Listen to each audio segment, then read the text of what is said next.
This is Al Fritz from earthhealing.info. We're going to be talking to you today about an environmental resource assessment. This is something that is done for organizations, mostly the nonprofit ones, that helps them to be models for the rest of their community in being a green organization, one that is committed to making environmental change and to showing that in their own physical facilities and in the actions that are taken on their property. Their mission is of utter importance when we would do environmental assessments. We did over 200 of them right before the turn of the century, and we did them in 33 states and 2 provinces of Canada. And they were done in order to get groups that would be wanting to do something about the environment. They would panic themselves as to which part they should be doing first. So what we were trying to do was try to schedule things for them to do over, say, a 10-year period and have different elements in which they would concentrate on in each of those years. And why we were doing it? Well, for several reasons. One was we needed to get some funds, and this helped us raise money.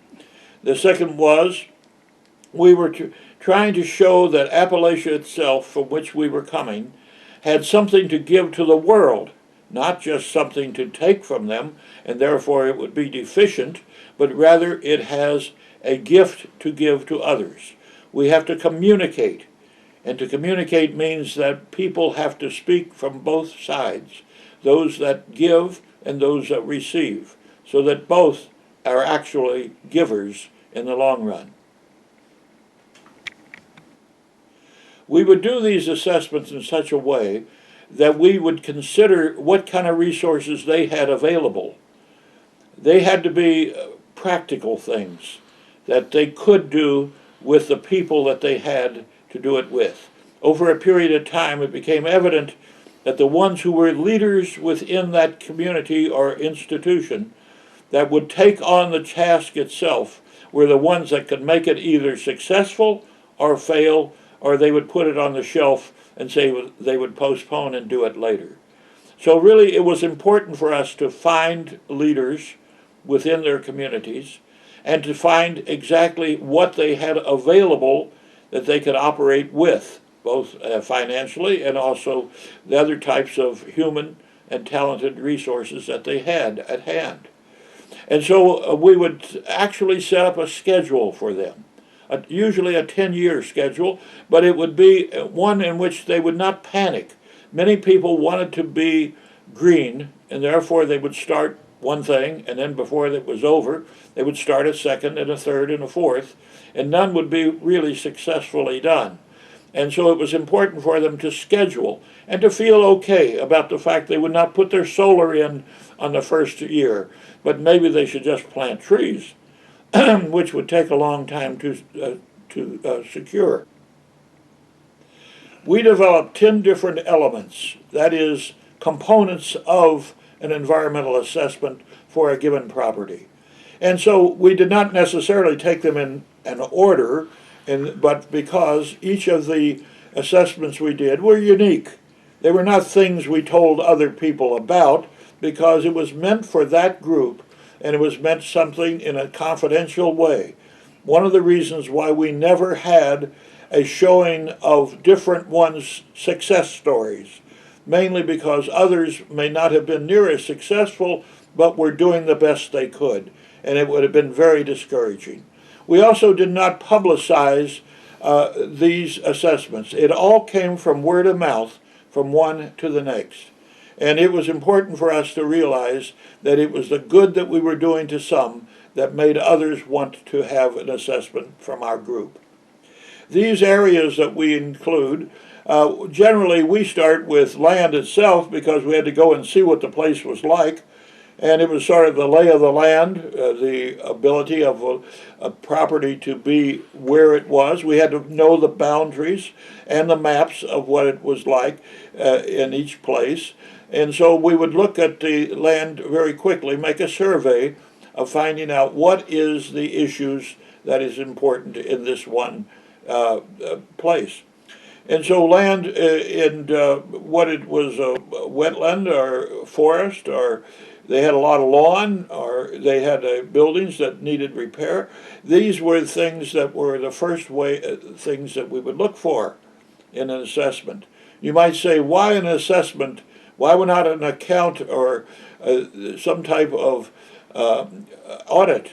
And the answer is, we felt the individual groups should have their audits already being done. They should know the amount of electricity or the amount of water that they have, know how many cars come to their property and when they come. We should also understand that it was not something that we would do over and over. An assessment should be done maybe once. And in the present day, while it is not as important in this century, because many organizations that try to sell things, whether it's physical facilities insulation, or it's the solar or wind that they will try to get them to put in, that these companies will do a very good assessment for them. They may be biased in wanting them to do it immediately. That is the only difference that we would have. But in all actuality, there is a lot more expertise available for greening a property today than it was in the last century. Besides land, which is the first of those areas we were talking about, let's consider another major one, and that is the building facility itself, or the buildings, because many of these places, whether they were colleges or old folks' homes or others, they would have a lot of facilities, and sometimes it was unused or overused, maybe in a few rare cases, but most of the time the property was not as well used as it could have been if things were combined and placed in the same place. And so we would look interiorly at the amount of space, but also the structures of the buildings themselves, and go to attics and look into those too, and we would try to see whether there were some major changes that had to be done right away. A third area, a component, is that of energy itself. In the 20th century, most of the people were using fossil fuels. Very little renewables used at that time. And so we would have homes that were being heated or cooled to a great degree using fossil fuels, and also their vehicles were usually inefficient and needed to be improved. So we had all of this energy that was looked at from the viewpoint of what was already renewable and could be put in, or that which was non-renewable, which had been used up until that point. Major changes. But it wasn't necessarily that that was the first thing they were to do, but it was something they could look ahead and try to think about, because to put in solar or wind or even geothermal takes some extra money that they may not have available immediately. But it has good amortization. It pays for itself very rapidly, and so it's important for them to see the importance of solar. Today it's far easier because people are more aware of that than they were in the last century. The fourth area is that of water. We don't think of it as being something because, well, we use it out of the faucet, but is the water good quality? Do we overuse it? How, in what sense, do we have water on the property itself? Is it running water that actually has a sound? Is there a connection between water as a pond or a lake and that of the land around it that gives an integral part of greenness that we never think of otherwise? We wonder about the water then, and we think about how we can improve the use of it and the presence and availability of it. A fifth component is that of waste. We can think of this as something that we all do and have because we're consumers and we use materials. But we materialistic people of this age use an immense amount of material each month, each year, maybe a ton, each person. So thinking of it in terms of the paper and the glass and the plastics and all the types of materials we use, At that time in the 20th century, we had recycling already starting to a great degree, but not available in all of the components of the world in which we live. So do we have to make a difference in the way in which we buy, use materials? And the answer is yes. We should really be thinking of that. That's part of greening our world. When we continue to waste, especially in an area like food, when we continue to waste in one area, we will be wasteful in all. And we're trying to think of this as something that's not only for the institution, but for the individuals within that institution, so that they may see that greening is a moral obligation on the part of everyone, not just the place in which they live or reside or work. A sixth area that we would always look for was whether the organization had some type of gardening or manicuring of the land with flower beds or other things that showed that they were touching the soil in some way. We say that not only for the institution, but also hopefully for all the individuals within it, that if they could not go out and work in a garden, they could at least have a potted plant or something that they took care of. And so touching the soil through gardening is a very important area. And we hope that they can grow some, if not all, of their own food, if possible. That's almost impossible to grow it all. But can you grow a major portion of it, or at least the green leaves that we need for having a salad? We wonder about this, and we try to find the space that they have available outdoors for gardening on their own, or if they would have a greenhouse in which they could at least think about growing it through the entire year. We would add to that in the gardening area that it affects our own food and what we eat, because it has become more apparent all the time in this century that if we move away from meat products and move back to a vegetarian area, we do not have to necessarily be totally vegetarian or vegan, but we should be thinking about curbing the amount of meat, because the production of it takes so much of our land and resources that we have. And so we could think of the garden then as a place which helps us supplement what we are trying to do in our own lives. Also, when we try to look at the land and try to move it from being a lawn with a monocultural type of grass to being something that has variety, such as in gardening, or it could be an herbal garden, or it could be an orchard, or something else. We also think about land that is not actually being used in a developed way, around edges especially. I know on my own property here that we have at our church, people have complained because the edges in a portion of it are not upkept, you might say. Rather, we allow it to be where animals can live. And when we talk about edible landscaping, we mean edible for humans, and to some degree the small critters that are around and the birds around too. And so we consider this as being habitat, that we do have a little of this on properties that call themselves green, if they can. I know some people do not like it. They want to immediately get rid of anything that is not a yard that has a garden or it has lawn in it. And that's not the best way to look at the world. We have to take care of our wildlife. Actually, wildlife is something that either can be bothersome or it can be threatened by the type of habitat that we have. By being bothersome, I mean that we now have a lot more wild geese, we have a lot more turkeys, and especially we have a lot more deer than what we did when we even grew up 70 or 80 years ago.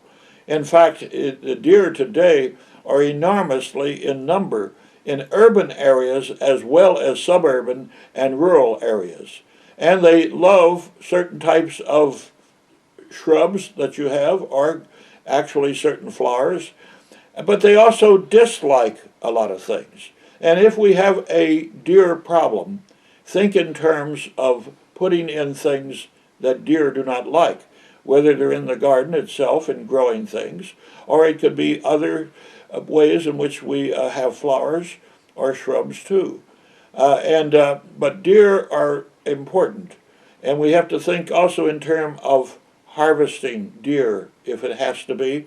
It is good organic food. It is in excess today, and in order to hold controls of it, a certain amount of harvesting may be necessary. And think of that in terms of, well, I'll never do that, or I'll put in a salt block and attract many. You don't want to do that. It can really be harmful to the entire ecosystem, because we lack now a lot of different types of wolves and different animals that would actually keep deer populations under control. So humans have to come in and do something about it. Another area is transportation, and of course we understand that now, is that an inefficient automobile can cost us a lot of energy over a period of time. And the greening that we do more than anything else is to make sure the car is either electric or hybrid or some type of approach which has low use of energy as being a main source of why we purchased it. And so it's important for the mission of an organization to make sure that its vehicles are the most efficient that can be obtained in order for them to really say, we are green people. And we add to that on the transportation that we think in terms of the parking facility itself. Some places do not have enough, and they want to make and cover more of their land with blacktop. It's not necessarily done that way. There are ways in which you can have both grass and also parking, especially where there's only rare times a year that you have excess parking needed. And also the way in which we approach a property is important. The entrance, does it tell the people where to go when they enter the property? Or is it something that because of the conditions around, that people want to come forward and overuse the property, that they put up a hostile sign of some sort forbidding people to come? That is very much not in keeping with what we're trying to do to be a model place. And so we have to think in terms of signage, in terms of the land itself, and also if there are older people using the property, either residents or others coming, we have to think in terms of pathways that are available, whether they're hardened enough, whether they're able to be used without harming the person. So all of these things are important for us when talking about transportation of either the cars coming, going, or the people themselves. Another area is that of community relations. We only brought that as an element later on in our assessment because we suddenly saw that how other people already feel or interact with the group in which we were investing our time. These groups interacting with each other help each other a lot. And therefore the modeling that is expected to be done is very important when they have a connection with other civil and religious and other types of organizations in a given area. So the relations they have with their friends and the ability to invite them in, and the people will know that they can come and see and walk around or be present with their friends in a given community. This is very important in how they use and share their extra resources, whether they're space within or space without. And they can actually have events that would actually be mutually in agreement with those others in their community. And a final element is the total environment. And that is, well, is there pollution in the area or is the air clean? What about the water itself in the area? What about congestion? And we know that we actually, in one instance, had to ask a community to think about changing their property to somewhere else because of the immensity of congestion that was occurring in their place. We have to understand that it's important for us all to realize that we cannot become green in some given areas which are already heavily polluted and need improvement first there before they can start making changes within. So the total environmental picture is very important when you do an assessment. We have now told you the different elements and the way in which we tried to look in and see in the various places that we were involved. As I said, assessments still ought to be done on rare occasions, but as I said, there are many organizations, especially commercial ones, that will do it now. They probably are a lot more expensive than what we had, but they will still do it for organizations that need it.